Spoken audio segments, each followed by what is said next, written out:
Well, Virgil, you're in a little different realm than most. You've been involved with military intelligence over the years. What got you first involved with the UFO phenomena?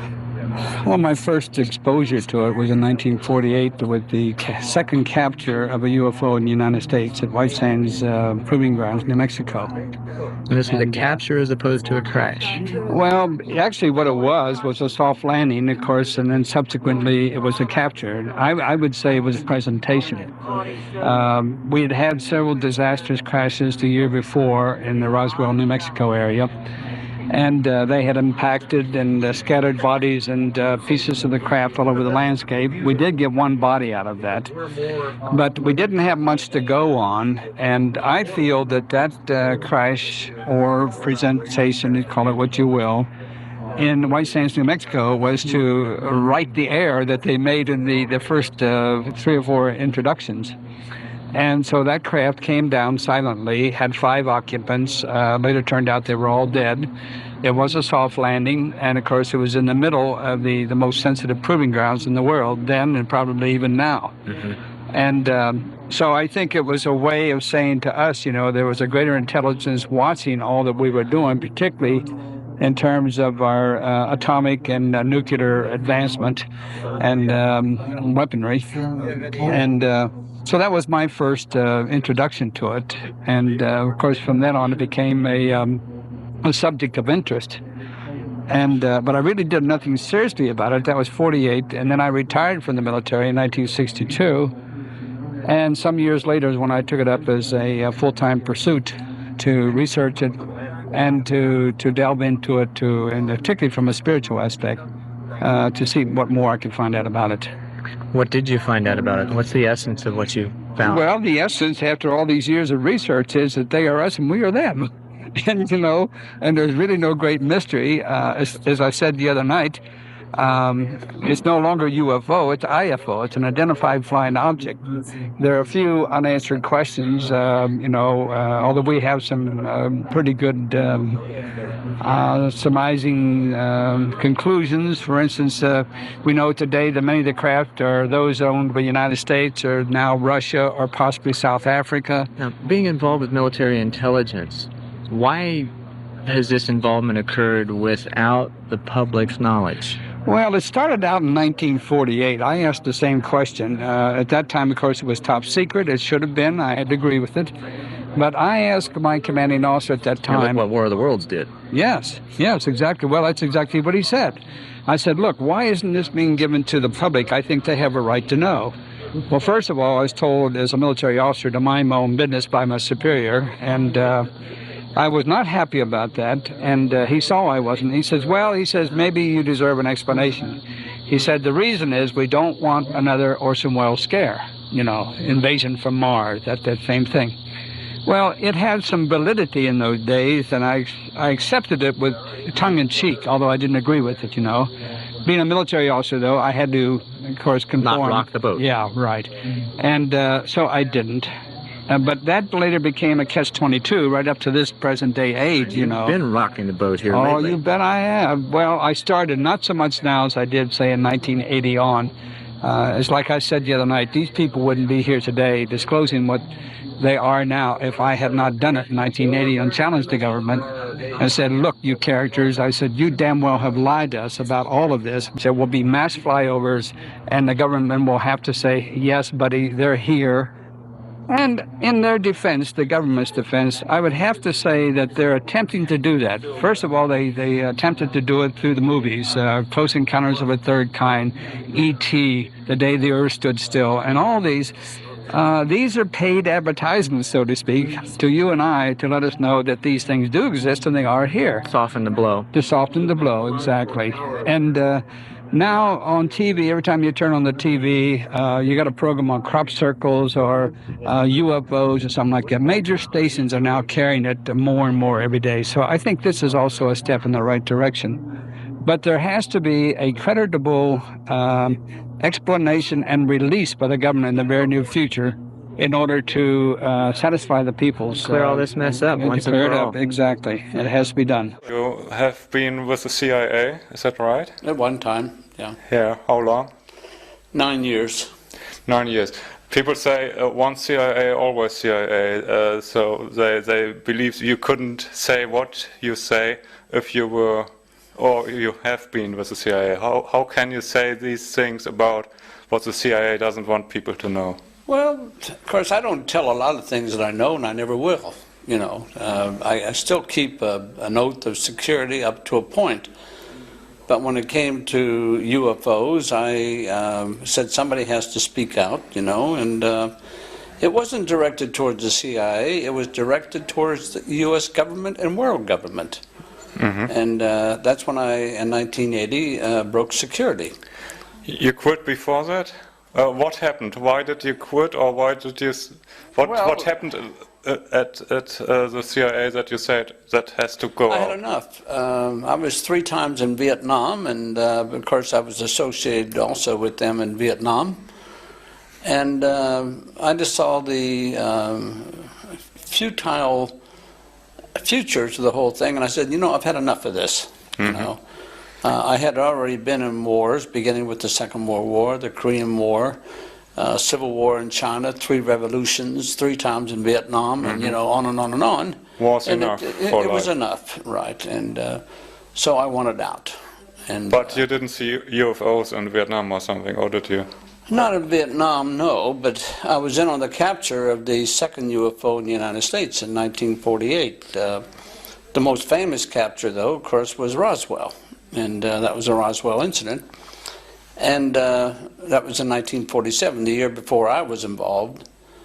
And then the second crash is what they call the White Sands, New Mexico crash. And that was very highly classified and still is today. You were involved? Like you were on the... No, just on the White Sands one. I was in on it. But I know a lot about, of course, about the Roswell thing, what happened there and so forth. You had files from it or something? Yes, right. And of course, I was always in intelligence and what they call G2 or CIA, or because of my intelligence background, beginning with the Second World War, I was stereotyped. And so consequently, all my assignments, for the most part, had to do with intelligence, which was my main thrust. But I didn't really get involved, deeply involved in UFOs of a personal nature until after I retired.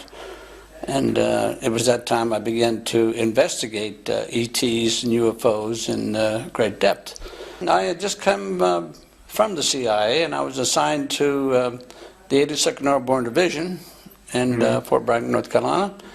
And then I was placed on temporary duty with the intelligence of then the Army Air Corps.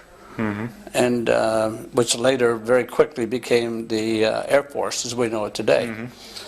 But it was during that time that I received what we call fax today. It was a Twix. Came across my desk, and of course I was G2 Air. Now G2 Air has to do with all intelligence having to do with strange things in the air, you know. Phenomena. Phenomena, yeah, exactly. And what happened was the commanding general sent me a Twix that he had received from 3rd Army headquarters, stating that a UFO had crashed at White Sands, New Mexico, and was presently under observation. And the observation was to determine whether they had friendly intents or they were hostile, if there was any occupants aboard, you know, and were they men and women or all male or whatever. So a lot of questions were being asked. And through a cordon of security around it, and they kept it under surveillance for a little over 24 hours. And nothing happened. And so then they began to probe the exterior of the craft, trying to find an access into it. And as luck would have it, or phenomena, or God, or the ETs, or whoever, you know, they hit a button from the outside, an emergency button. Down came a door from inside of the craft itself with steps, and of course now we had entry to the ship itself. There were 5 bodies aboard, all of them dead. Dead bodies? Yeah, they had asphyxiated. What had happened, ostensibly, they had blown a portal. And so they suffocated, you know, due to a lack of support system. What did they look like? Little guys, 3.5 feet. Is it like the small grays people talk about?